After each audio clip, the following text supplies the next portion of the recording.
Okay, we are going live. Everyone, and welcome to our conversation today about the current state of the economy, where we sit with respect to this current corona crisis, and where we're likely to go given the historic stimulus that the federal government and the Federal Reserve have deployed to mute the effects of what has been a biologic shock that has traveled entirely around the world. Joining me now to discuss this and other issues is Bill Dudley. He is former president of the New York Federal Reserve, former chief economist at Goldman Sachs, and also Susan Schwab, former trade representative for the United States in the Bush administration, also has served in a variety of different capacities, including a professor at the University of Maryland. I thank you both for being with us. And Bill, before we get into maybe some of the things that have developed from a policy perspective, the economy has certainly shown, even despite a rebound in the equity markets of late, some numbers that we've never seen before. 22 million jobless claims, a nearly 9% drop in retail sales, and a variety of other numbers that have so far been historic, and there are likely more to come. How would you assess the environment in which we find ourselves currently? Well, the first thing, as you pointed out, this is a sudden stop in the economy. We've never experienced anything like this. You're going to see declines in April that are actually going to be quite a bit bigger than what you saw in terms of the economic data in March. And second quarter GDP is going to be down very, very sharply, especially when you annualize the decline. It's probably going to be 40, 50, 60% annualized rate of decline. Now, that's all because of social distancing and the need for social distancing to slow the spread of the coronavirus. And I think so the real question isn't really what's happening in the very short term. I think really the big question is, when can we start to lessen the social distancing? When can we bring the economy back on stream? And how do people behave as we do that? Are people willing to go to restaurants? Are they willing to fly? Are they willing to go on vacation? So there's, and how disrupted are supply chains, and how easy is it to get production back on stream? So I think we've never experienced this before. So we have to be pretty cautious about making predictions, because this is unlike anything we've experienced before. Yeah, Susan, with respect to that, and it's not just been a domestic phenomenon, the shutdown of the global supply chain started in China, in Wuhan, which was the epicenter of the virus itself. And we saw China effectively also print numbers historically that we've not seen. First quarter GDP down more than 6%. So Susan, when you look at this from an international perspective, where Europe is also at least partially shut down and other parts of the world have followed very similar paths, how deep of a global economic problem is this? Oh, it's astonishing. It's astonishing what we're seeing, really without parallel. Whether you look at trade numbers, the World Trade Organization estimates that trade will have declined anywhere from 12 to 32% this year. IMF is estimating 11%. Whether you're talking about movement of people, movement of goods, you're talking about a rapid acceleration of certain trends, and interestingly, a reversal of certain others. So if you look at trade in goods, borders are back, or movement of people, borders are back, and sovereignty, nationalism is back. Countries are making decisions for themselves and totally ignoring or basically putting aside the activities or interests or commentaries of multilateral institutions, whether it is the World Health Organization or the World Trade Organization. And so in the case of trade, you have, I think as of yesterday, according to Simon Evenet and St. Gallen University, 75 countries have imposed over 175 export restraints on medical equipment, medical supplies, and pharmaceuticals, as a for example.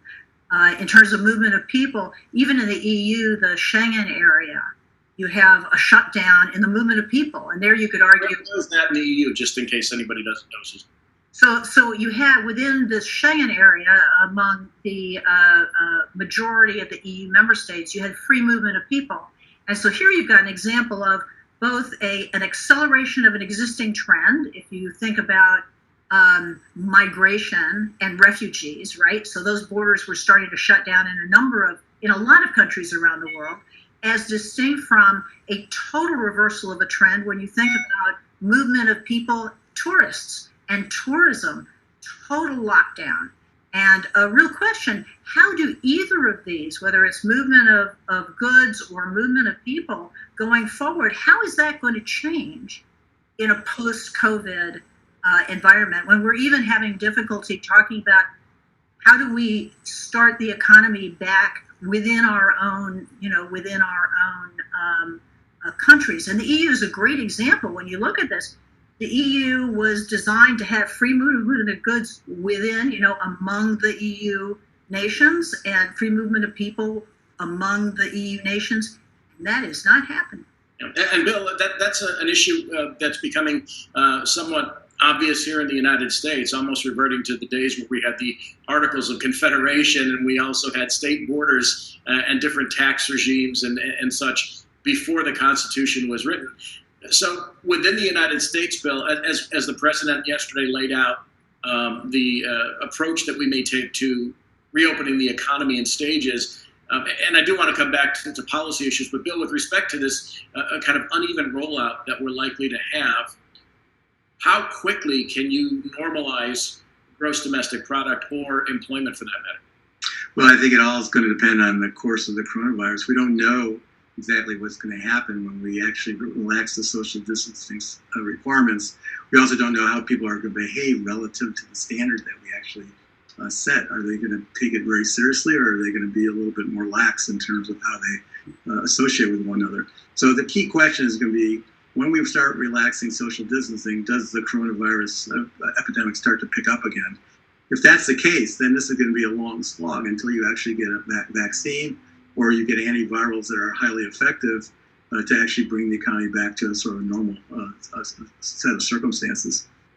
So, Bill, let me jump into policy, because as we're ramping up towards that kind of structured or staged reopening of the U.S., we've seen really a variety of things happen simultaneously with a speed like the crisis that we've never seen historically before. The Federal Reserve went to zero interest rate policy in a matter of weeks as opposed to a matter of months during the great financial crisis, relaunched quantitative easing or bond buying of treasuries and mortgages, and then expanded through the Treasury and Congress their ability to buy other assets. And at the same time, the federal government delivered $2.2 trillion in relief. Again, something we didn't see in 2009. How historic is this move, not just for its speed, but for its size?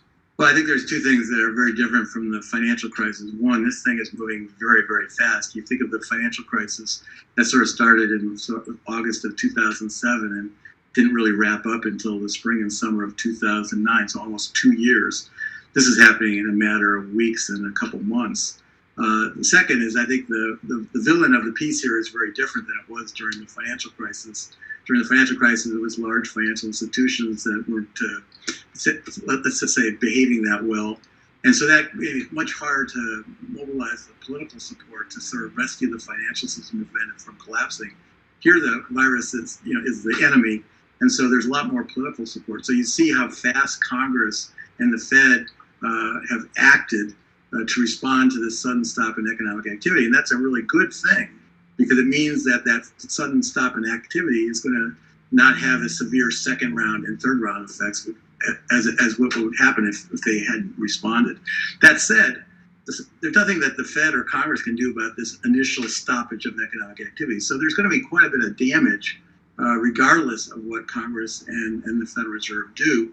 All that Congress and the Fed can do is basically, the Fed can make sure markets function. The Fed can make sure monetary policy is easy.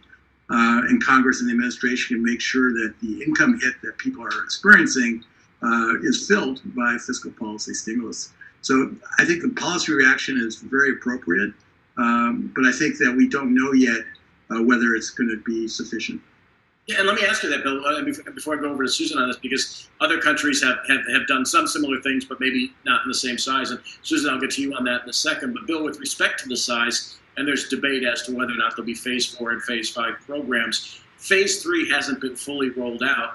We know that people can't access unemployment insurance benefits. We know that as quickly and as efficiently as the small business programs were loaned out, not everyone has not yet gotten access to capital. So how much more needs to be done? Do we focus on implementation of this third round that's in place, or do we already move forward towards additional rounds of relief and ultimately stimulus to address this dislocation? Look, I think there's going to be additional rounds, and I think one area that I think clearly needs more support is state and local governments. They're going to see just a dramatic drop in terms of tax revenue. Think about the reliance on sales tax, for example. Sales tax receipts are going to plummet. And the expenses that some cities and localities are experiencing from the healthcare side is actually driving up their the costs. So I think something for state and local governments is absolutely essential. The other thing is just getting all the things that are in place operationally working properly. So the Fed is standing up this Main Street lending facility, but it's not yet operational. Until it's actually operational, we're only then we'll be able to judge whether it's actually effective in getting funds to smaller businesses. Now, Susan, when we go back and look at the European debt crisis in around 2011, and the European Central Bank ultimately came out and said, listen, this is a whatever it takes moment. They did that twice over the course of several years, saying, listen, we're going to have a kitchen sink policy that addresses sovereign debt issues. And yet, with respect to this, the rest of the world hasn't really provided nearly as much stimulus as the United States. Is this uneven distribution of relief, Susan, going to in any way impede the global recovery? Well, I think there are two. I think one would argue, and Bill should comment on this as well. I think one of the big differences between what we're seeing now and what we saw, for example, post 2008, 2009, is an absence of really tight cooperation among the major players, the major economies. You had a lot of cooperation. The G20 was launched 2008, November 2008. G20 was launched. You had a lot of cooperation across the major economies that helped stimulate the comeback for everybody, and that included economic stimulus. It also included keeping borders open. Right now, you have very limited cooperation across G7, G20. In the case of G20, yes, there was a recent, just this past week, declaration, and there's some progress made vis-a-vis debt relief for sub-Saharan African and 70-some really poor countries, but not cooperation across the larger economies in terms of stimulus. Now, there are a number of reasons for that, and I suspect, again, this is more Bill's area of expertise. Some of that is a lot of the central banks have kind of shot their wads over the last decade. But also, as I said initially, there's just so much inward looking and nationalism and sovereignty wins out here, when in fact, the more we could be cooperating, whether it's on the macro front or on the trade front, the faster everybody's going to come out of this. And it's an unfortunate state of affairs, but that's just the way it's going. Well, let me ask you about that, Susan, because there are folks who would either, take the president's position that it's America first, and that every country is kind of in it for, I don't know, do you refer to countries as him or herself at this juncture, and that we've already had multiple trade disputes over the course of the last several years. Right or wrong, the president has had almost a laser-like focus on monetary trade deficits, numerical trade deficits. It really didn't involve some of these bigger picture issues that we're confronting today. Is there a way, without changing regimes in a wide variety of countries, to restore some meaningful level of cooperation, particularly on the healthcare side, where we're also not seeing a great deal of particularly bilateral cooperation between the United States and China, but really around the rest of the world? So I think that is an absolutely on-target question, because coming out of this, what is going to happen on the trade front? We've talked about on the travel front, which is related, obviously. There, ultimately, you're going to need some kind of international standard. We can talk about that later in terms of safe passage. What kind of metric? But on the trade side, you've seen really an acceleration in this case of an existing trend, right? Supply chains had been really stretched out. They were starting to shorten already before this crisis. You started seeing more, think of it as factory Asia, factory Europe, factory North America, as companies started pulling back. This has really demonstrated the shortcomings of spread out supply chains and the absence of diversification of your suppliers. And it has demonstrated the shortcomings of just-in-time methods of production. So if we go first and foremost to the medical supply, medical equipment area, let's say add pharmaceuticals to that, because where China is one of the biggest producers of not only the pharmaceuticals and the generic compounds, but the compounds themselves. Exactly. And then add India to that too, right, about pharmaceuticals, which is also shut down. That bucket of products, I would speculate, will be treated differently going forward, because almost by necessity, governments will want to A, do much more stockpiling than they have, and B, be much more conscious of secure sources of supply. And let's begin with the question: looking around the world, any government, who will they consider a secure source of supply? Well, I would argue at this point they're not going to consider China a secure source of supply, and I don't think they're going to consider the U.S. a secure source of supply. Right? Anybody who's 75 countries have put on export controls of this stuff right now. Would you consider any one of those a secure source of supply? So how do you build trust into this? One example, I would argue, is you could get you're either going to have individual countries trying to do all this themselves. Well, that doesn't make sense. Some countries, China has economies of scale, they could do it all for themselves. The U.S. could probably do it all for themselves, but to do it, honestly, you'd have to put up a big barrier, right? And or you'd have to have big government subsidies. And smaller countries, it's just not a viable option. Yeah. Building your own ventilators, building your own everything. So I think the answer ultimately is going to be groups of countries that trust each other, trust each other. Let's call it small sectoral coalitions of the willing, non-market economies, right? Small groups, non-market economies excluded, or market economies only. Maybe it's North America, maybe it's the USMCA, maybe it's USMCA plus the EU. There's Phil Hogan, who's the EU Commissioner for Trade, said we ought to have a global, a sectoral deal in these products. Some group that believes they can trust each other. He's talked about, eliminating barriers within these countries. All right, let me go to Bill on that, if you don't mind, because Bill, both of you are actually, and again, I'll put this maybe indelicately, but both of you are a part of the group that has been pilloried of late for your positions on globalization and your willingness to engage in what are now, extended supply chains around the world, dependence on other countries who now seemingly we can no longer depend on. So, Bill, with respect to that, how do you, in this case, really put Humpty Dumpty back together again? How do you create an environment where we go back, some may not find this palatable, to an environment where we do have an interconnected global supply chain that provides at least some of the benefits that we've seen over the last many decades? Well, if you do what Susan suggests is likely, which I agree with, which is shorten supply chains and make them more, sort of geographically, local, you are going to be more secure, but you're going to also lose benefits of productivity. So there is going to be a consequence for your standard of living, and I think we can't completely ignore that. The second thing I would say is we also need to be a little bit not so short-sighted. How the U.S. does as an economy does depend on how other countries do as well.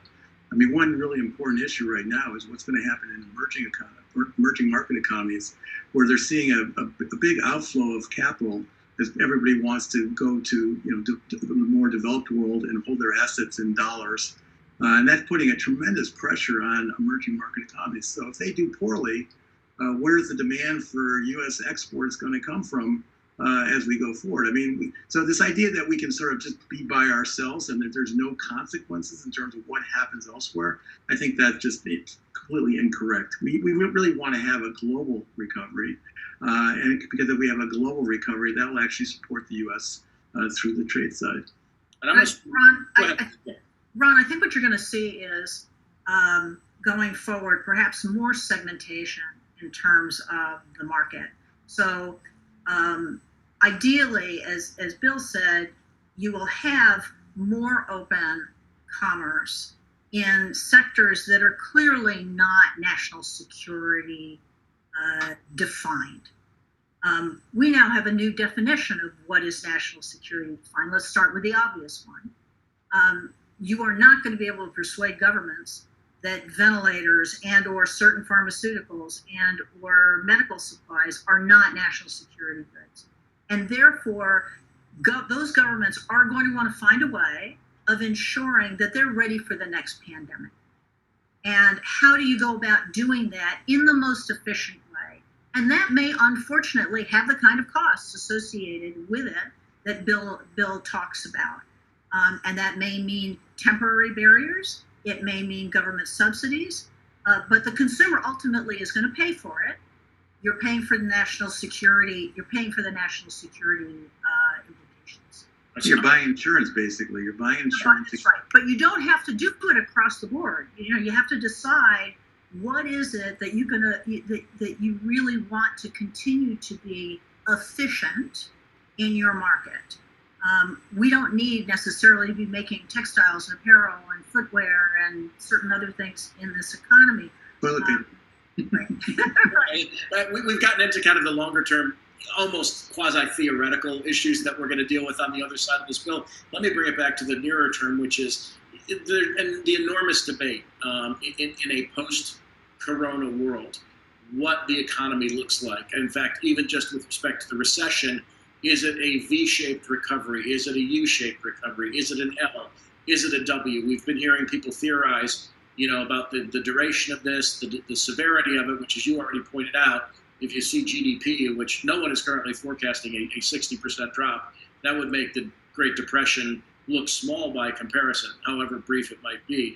What is this recession going to look like, and what will, in your mind, the recovery look like? We don't really know yet. The IMF published a forecast earlier this week, which showed a very severe recession, not quite a depression as their baseline forecast, but around that forecast, there's just tremendous uncertainty. We don't know the course of the coronavirus. We don't know how the coronavirus spread is going to respond as we relax social distancing. We don't know how respectful people are going to be of maintaining social distancing through time. We don't know how much the coronavirus is going to be, hit down by warmer weather. We don't know how fast it's going to come back in the next fall and winter. We don't know how long it's going to take to produce antivirals that actually work. We don't know how long it's going to take to develop an effective vaccine and get that vaccine rolled out on a national or global basis. So to me, to say that we know, which way it's going to be is just silly at this point. Now, if you look at the Spanish flu pandemic, which is sort of interesting, there were a couple waves, and I think that the most likely scenario for the United States is that we will have a second round of this. If we do really well, and correct me, Bill, if I'm wrong, the Spanish flu in 1918, the second wave was worse than the first. Well, I think we'll be better this time because I think we sort of know what we're doing. I think we'll have. The second wave will be able to respond more quickly. We'll probably have better testing. We'll have better tracing capability. We'll have more, the healthcare situation will be better sorted out to handle the surge of cases. So I think I don't think the second round is going to be worse than the first round. I think, but what it means is if we do have a second round, then we're going to have to increase the degree of social distancing again, and that's going to have economic consequences in terms of the economy's performance. So to me, I think the most likely thing is we're in the stop period now. We're going to enter a startup period in a month or two, but the risk is that we're going to have to then tighten things back up, next late summer, early fall, as we find that the social distancing relaxation leads to more coronavirus cases. So, but that's sort of that's a forecast, and it could evolve in ways very different than that.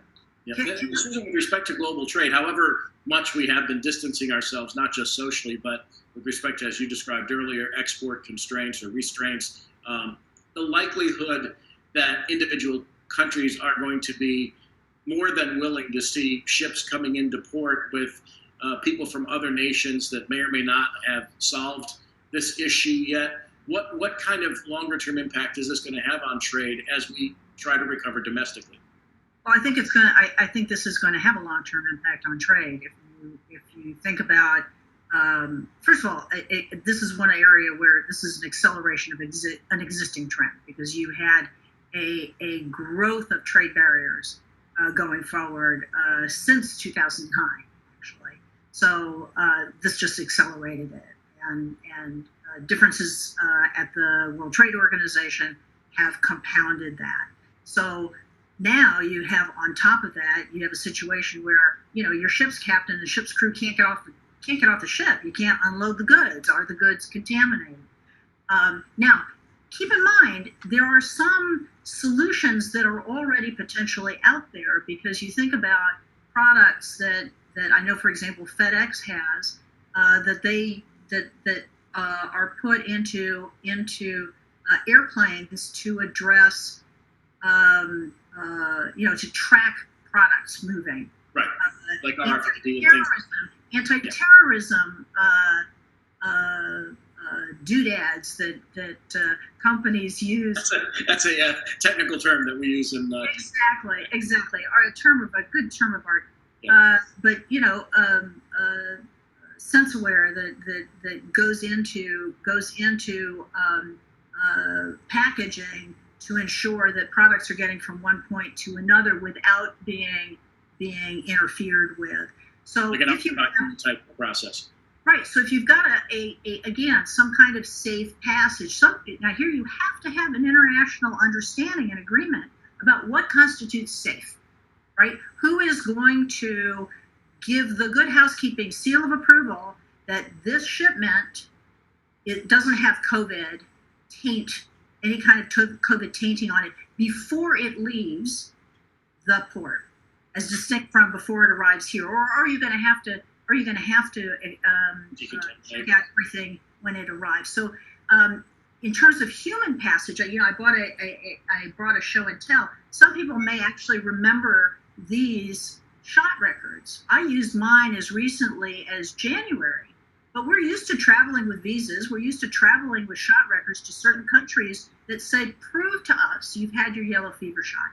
So you can imagine shipments moving with visas. You can imagine human beings moving with visas. And we may need them to go to the local theater or to go to the local movie theater. In terms of trade in goods, you can imagine this being much easier in certain sectors than certain others.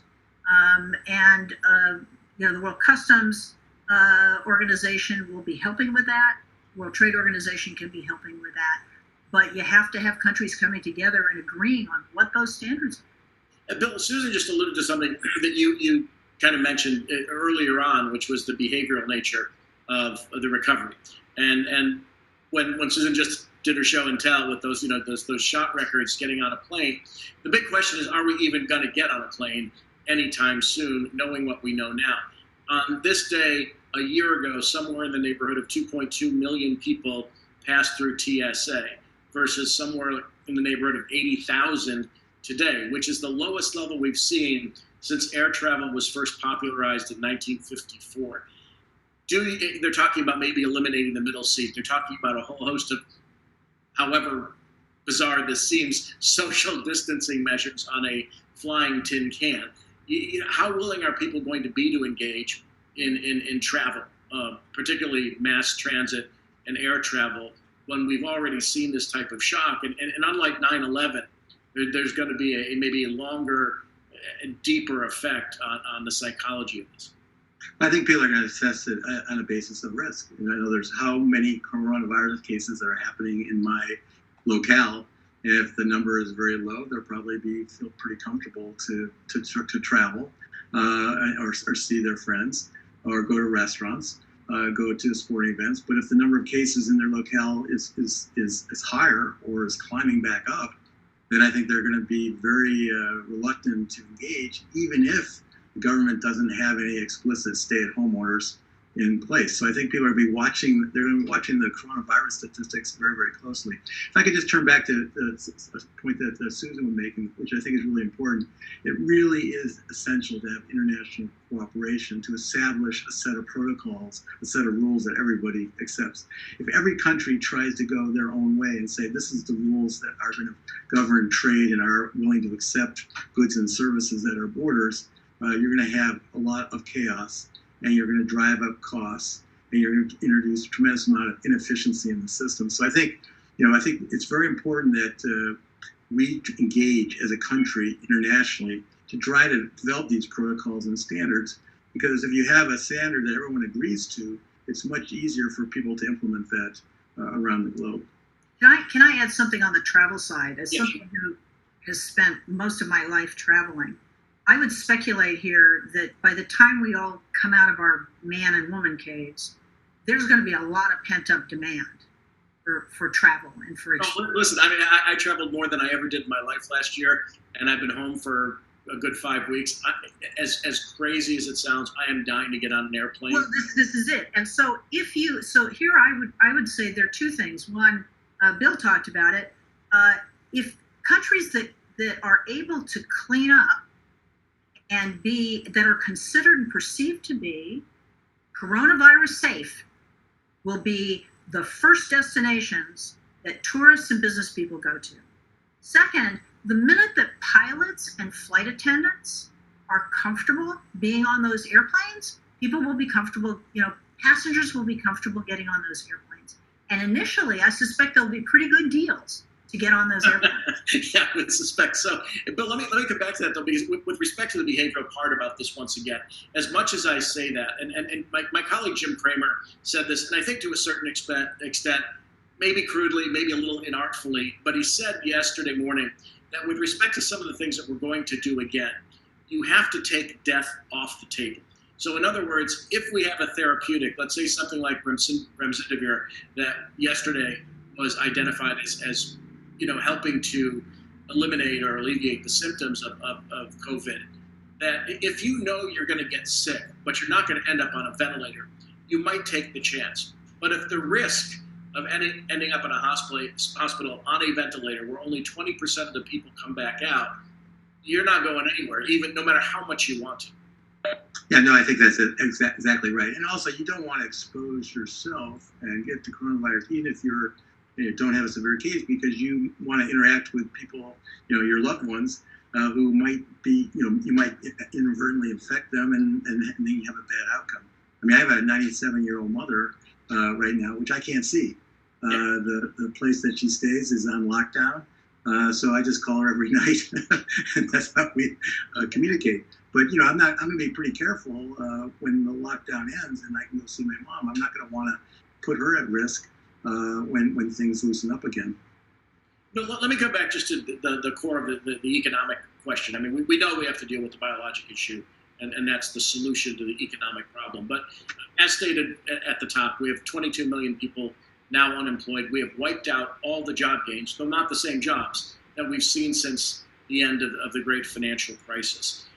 How does this get put together again, in a sense that you're rebuilding the country in a way that can, one, capitalize on an available labor force, but two, might be out of sync with where we're going? We've always had a skills gap, at least certainly in recent years. It might even be exacerbated by this problem. Well, I think the good news is that the Federal Reserve and Congress and the administration have taken a lot of steps to make as few things break as possible. So we're essentially going through a period where there's just intense stress on the economy, intense stress on corporate profits, intense stress on people's income and employment. But the question is, how do they come through that stress? Do they still have a job when we start to open things up? Is the business still in operation? Are people able to stay current on most of their obligations?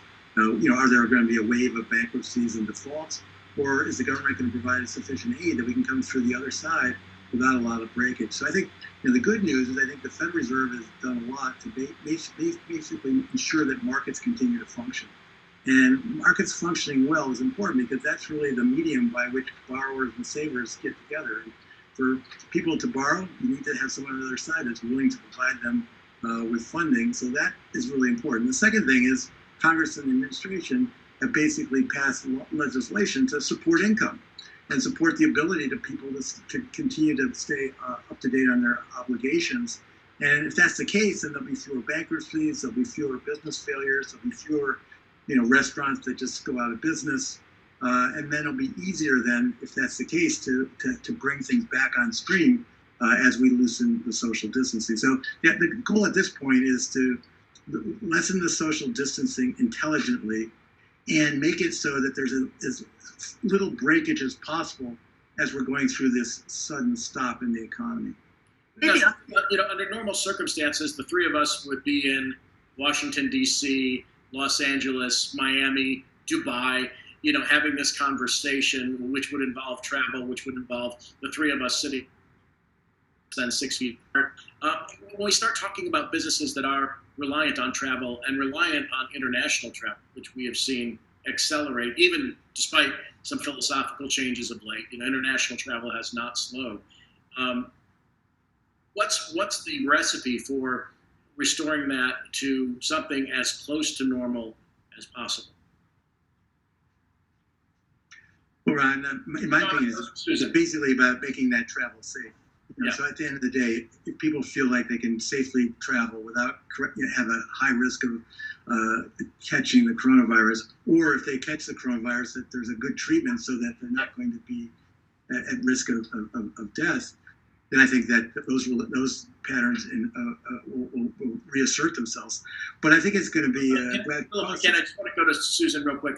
Susan, in addition to that, my question, I was also going to throw in the fact that we're utilizing technologies that previously we didn't rely upon. We knew we had them, but now we're relying on them almost exclusively for these types of interactions. How much will that also affect the mindset of people who would normally go overseas or for engage in international business transactions, Susan, that would otherwise be face to face? Well, I think I think there are a couple game changers here, right? One, in terms of the medical side, the in-place fast tests. Vaccines obviously will be a game changer both for domestic and international activities. I mean, that will be the ultimate game changer. And the question is, how fast can you roll that out globally? In terms of the travel and tourism question, is sort of as I articulated it. Can you get international understanding of a standard? Can you have some kind of proof of safe passage that everybody accepts? And then countries, the faster that countries can show that they are COVID free, the countries and states and localities and theaters and entertainment venues, the faster they can show they're COVID free, the faster they will get customers coming back, whether they're domestic or international. And in terms of transportation, the sooner the people who work in those transportation, mass transit venues, whether it's aircraft or trains, the sooner passengers will get back on. In terms of conferencing, like the kind of video conferencing that we're talking about here, I think some will decide they like this, and others will decide, boy, we lost a lot by not being together in person, because we weren't able to have the sidebar conversations that we really wanted to have and talk about things that you can't talk about in a group of 50 people or 150 people or 1,000 people. We really wanted to have that dinner together beforehand, or we wanted to chat as a small group and talk about your particular product or your particular service or this particular country. And you will never be able to do that efficiently or securely when you're doing this electronically. So I think you'll have a big uptick, but it will never take, a big uptick in terms of digital and e-commerce, but it'll never take the place of an in-person engagement. Well, I want to come to your principal area of expertise. I mean, I've known you since you were a senior economist, not just chief economist at Goldman Sachs, and then on through your time at the New York Fed. We have seen, for lack of a better description, a near merging of functions between the U.S. Treasury, with congressional approval and authorization, between the Treasury and the Federal Reserve. Something we never expected to see, something that people were worried about with respect to Fed independence, with respect to monetizing the national debt, which some people believe is inflationary, hard to imagine in an environment like this. But what happened that allowed the Treasury and the Fed to come together like this in a way we have not seen since the Fed was created in 1913?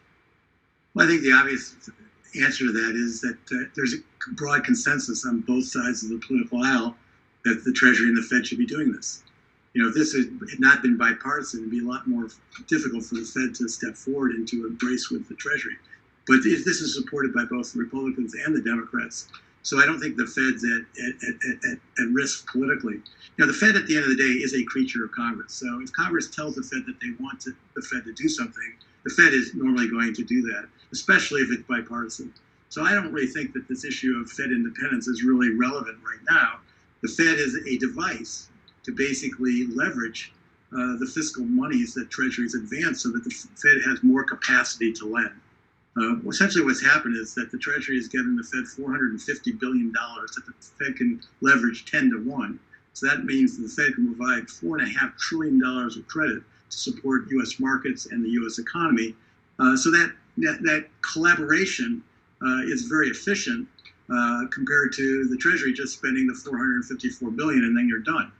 So this is a way of actually leveraging the fiscal funds to have a much bigger impact on markets and on credit availability in the economy. So Bill, this is going to get into the Fed weeds a little bit and get into the theories of how monetary and fiscal policy should function. But there is a relatively new branch of thinking. Maybe it's not so new. Maybe it's always been around and just been rebranded as modern monetary theory that effectively allows the Fed to print unlimited amounts of money because we borrow in our own currency. And should there be an adverse inflation effect, you would raise taxes to counter that or use some sort of fiscal lever to counter any unintended consequences of simply printing money, something we talked about in 2008 and 9, never materialized, and now it's actually come into practice for all intents and purposes today. Are there risks in the way in which the Fed is now, as Jay Powell himself, the chair of the Federal Reserve, suggested, doing whatever it takes and using the unlimited balance sheet of the Federal Reserve to move through this process? I don't think there's a huge risk in the very near term. I mean, what we're seeing in the economy is actually deflationary, not inflationary. But we do have to recognize that the government is increasing its borrowing considerably. We're going to come out of this with very large budget deficits and a very high level of debt to GDP at the federal government level.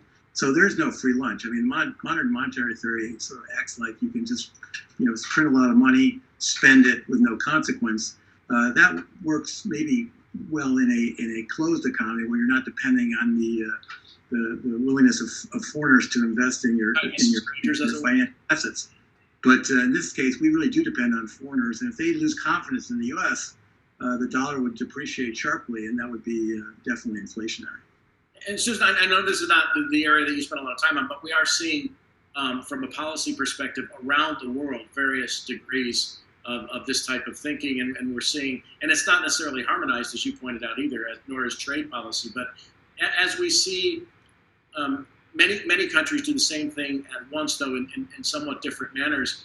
Susan, how do we come back to the environment in which policy is harmonized sufficiently that you get a synchronized global economic? Well, I think it's a great question. In terms of outlays, I mean, if there were ever a time to go to extremes, this is now. I think that's clearly the case. I don't happen to buy into modern monetary theory, but that's me, and I can't run my own budget that way. I'm not sure how governments can do it, but I do think governments get, sovereign states get a bit bigger bang for the buck if they are cooperating with other sovereign states, and so that's part of the answer. Ultimately, someone's going to have to foot the bill, and you foot it somehow. You foot it in terms of higher taxes. You foot it in terms of inflation. Somehow, some way, you're going to end up paying for it. As far as what I learned in school, anyway. All right, before we conclude, Susan, I'll start with you. As you just look out over, let's say, a 6-month time horizon, because it seems that anything beyond that it is very hard to project. So what are you following most closely? Let's put the biologic issue aside because we all know that's the solution. From an economic perspective, what are you following most closely in the relatively near term? I am going to follow the extent to which nations, sovereign states are able to get together and start talking about trade and supply chains, barriers and standards when it comes to medical equipment, medical supplies, pharmaceuticals, pharmaceutical ingredients. I think that will give us a sense of the broader direction going forward. If you can't get cooperation on that and cooperation on standard setting on that, and if you can't get cooperation on some kind of safe passage metric and marker when it comes to movement of people, you're in deep trouble. Bill, your final thoughts. Well, I think the big thing for me is going to be watching and seeing what kind of damage this sudden stop has done to households and businesses, and whether the fiscal support and the support from the Fed is going to be sufficient to lead to a viable economic recovery on the other side. It's very likely that we're going to need more fiscal policy support, especially for state and local governments, for things like mass transit, all the things that we need to be operational on the other side of this sudden stop. Bill, Dudley, Susan Schwab, thank you for this very enlightening conversation. Our thanks also to WSP for putting this virtual conversation together. We hope to see all of you who are watching again, either virtually or someday again in person. Thanks, everybody. Look forward to seeing you sometime in the near future. Thank you. Thank you. Thanks to you, Ron.